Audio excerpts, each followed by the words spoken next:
Athlete of the Year, probably because she was hurt and probably because she was last year's Time Magazine Athlete of the Year. Well, I'm here to tell you they decided to go with another WNBA star. That was A'ja Wilson. Now, A'ja Wilson, to me, shouldn't have got it, bro. She got help from the WNBA referees throughout the whole entire season. Everybody act like they forget that. I mean, they hella cheated against the Fever, pretty much. Time Magazine recently announced their new Athlete of the Year, and a lot of people were expecting Caitlin Clark to win it again. She already earned that honor last year, and even though she missed part of this season because of her injury, many fans believe she still deserved recognition. But Time decided to select another WNBA star instead, A'ja Wilson. Now, A'ja Wilson is an incredible player with major accomplishments, but some fans immediately felt the choice was unfair.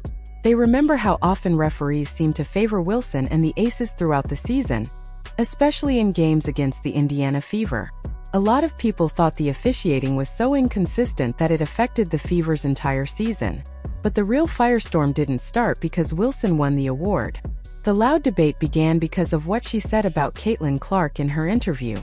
That's what split fans, sparked arguments all over social media, and created a bigger controversy than the award itself. In the interview, Wilson responded to comments suggesting Caitlin Clark saved the WNBA, or was the main reason for the league's growth. Wilson dismissed that idea and said Clark only contributed around 5% to the league's rise. She argued the WNBA was already moving upward long before Clark arrived. For fans who have been watching closely, that comment didn't sit well at all. People who followed the WNBA for the last few years have seen the numbers, the record-breaking crowds, the sold-out arenas, and the spike in TV ratings. All things that lined up directly with Clark's rookie season. And the moment Clark got injured, the numbers didn't just slip a little. They collapsed. When Clark went down with her knee injury in July 2024, viewership for games she missed dropped by 48%. That's almost half the audience disappearing immediately.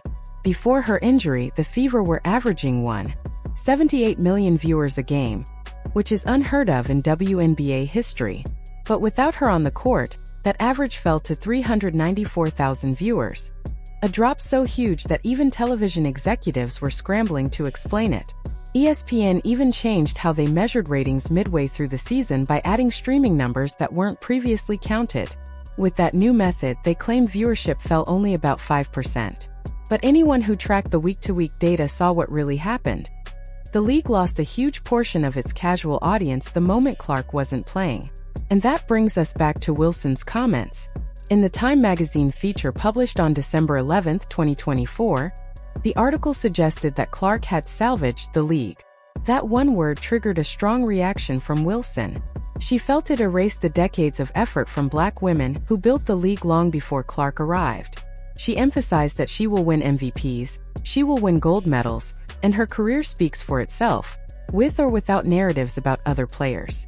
Her point was that the WNBA's foundation shouldn't be forgotten just because one star is getting massive attention. And while that message is understandable, many fans think it overlooks a very real truth. Before Clark came into the league, the WNBA wasn't growing at any significant rate. The average viewership before her rookie season was only 399,000 viewers per game. That's not a league booming with momentum. That's a league fighting for visibility. Another interesting wrinkle in this argument is the Google Trends data. Surprisingly, the only WNBA player in the top 10 most searched athletes of 2025 wasn't Caitlin Clark. It was Sophie Cunningham at number 7. Clark didn't make the top 10, which some people used to argue she wasn't as impactful as the media claimed. But that ignores the key factor. Clark missed most of the season with injuries. When she isn't on the court, the spotlight moves and searches naturally decrease. That doesn't erase her influence. It shows how strongly her presence drives interest. The deeper issue here goes beyond statistics.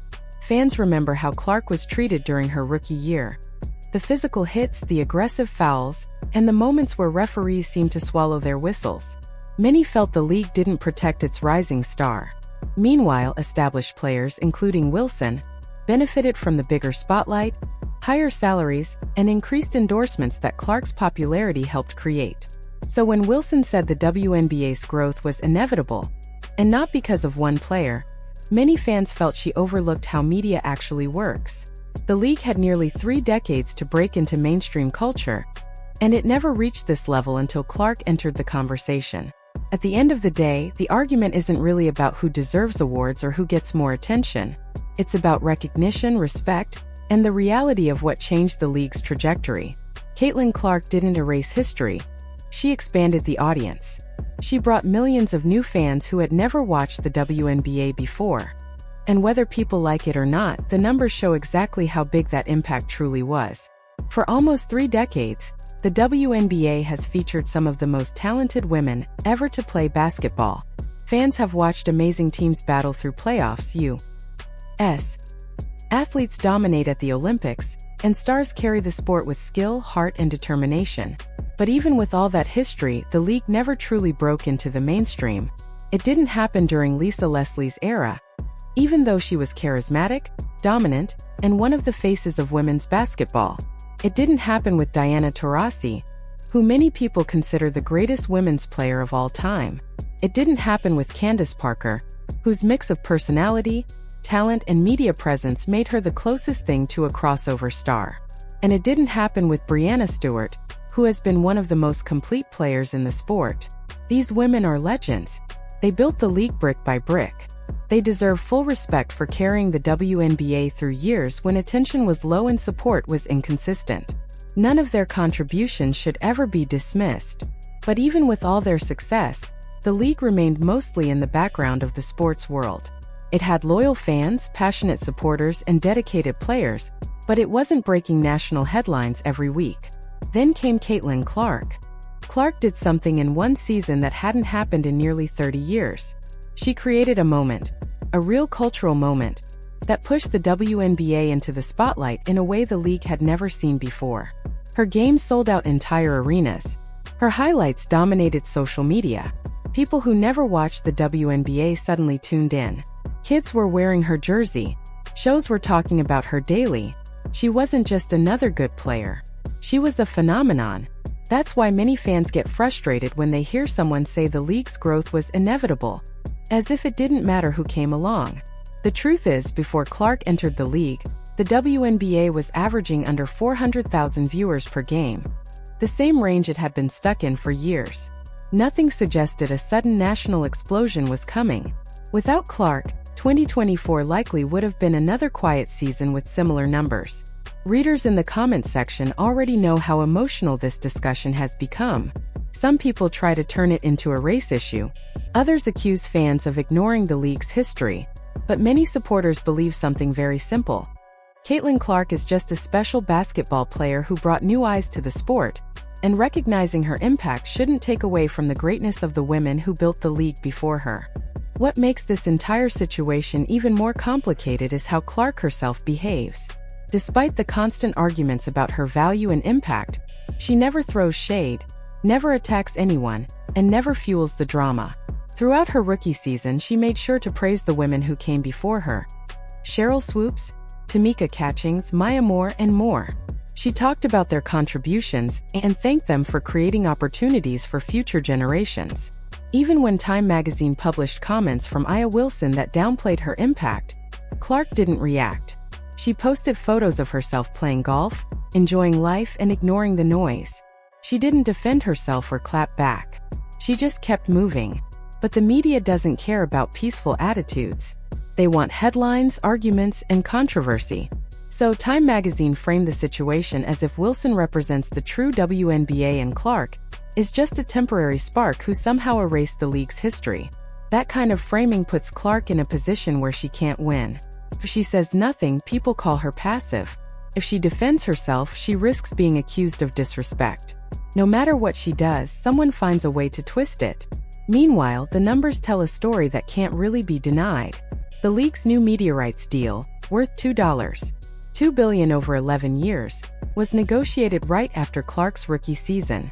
Networks like Disney, Amazon, and NBC approved that massive investment based on the viewership spike Clark created. It wasn't nostalgia for old players that pushed those deals forward. It was the millions of viewers tuning in to watch her play. Yes, Wilson's MVP awards matter. Yes, Stewart's championships matter. Yes, decades of athletes created the foundation, but Clark brought in something the WNBA had never captured before: casual fans. People who don't normally watch women's basketball suddenly cared. International fans began subscribing to League Pass in record numbers. Merchandise sales exploded.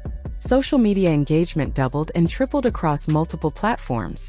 And when Clark got injured and missed the rest of the season, the numbers dropped immediately back to pre-Clark levels. That's not a coincidence. That's impact. Some players, including Wilson, worry that Clark's popularity overshadows the league's history.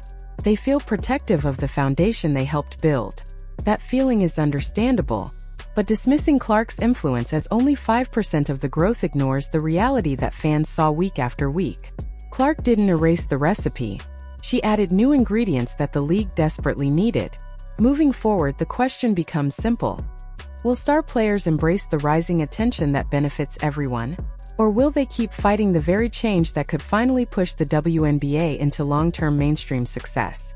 Because once Clark returns from injury, the conversation will start all over again, and how the league reacts, especially its biggest stars, will determine whether the WNBA continues to grow or slips back into the shadows. What do you think? Was Aya Wilson wrong to describe Clark's impact as only 5%? Or is she simply defending the history of the league in her own way? Let me know your thoughts.